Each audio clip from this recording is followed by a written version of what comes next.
Other than incidence rate and incidence proportion, there are other measures to measure the morbidity. These are called prevalence. In this module, we will be talking about the prevalence. So prevalence, sometimes referred to as prevalence rate. It's the proportion of persons in a population who have a particular disease or attribute. Unlike incidence, which talks about a new cases, prevalence talks about all the existing cases of a disease or any attribute existing in the population. Prevalence has two types, point prevalence and period prevalence. Point prevalence talk about all the individuals present in the population having certain disease at a given time point. Whereas interval prevalence talk about all the individuals having a specific attribute or a disease in a specific time interval that is predetermined. There are few methods to calculate this prevalence. You see that there is some numerator and denominator.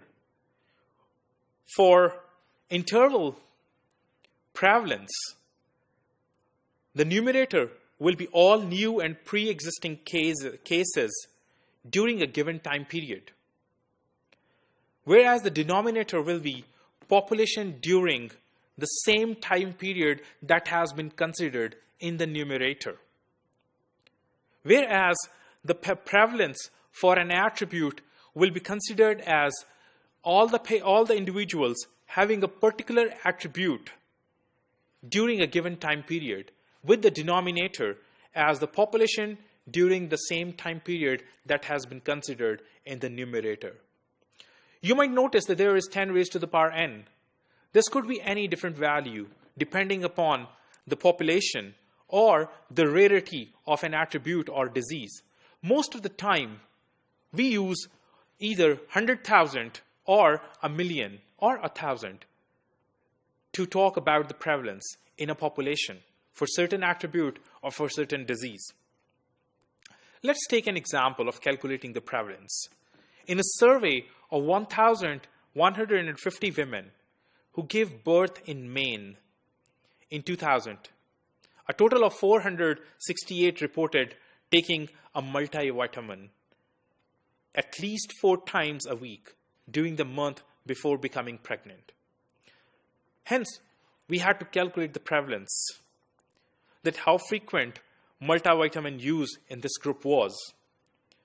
The numerator will be 468 because these are the individuals who actually took the multivitamin in the last 4 weeks of their pregnancy.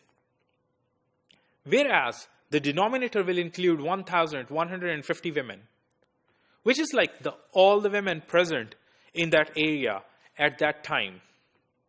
So the prevalence turned out to be 40.7%. So this could show that 40.7 women were taking the multivitamin out of 100 women. So prevalence has certain properties that prevalence and incidence are usually confused. The key difference is in the numerator. The incidence counts for new cases in the numerator, whereas the prevalence counts all the existing cases in the numerator. Prevalence is based on both incidence and duration of illness.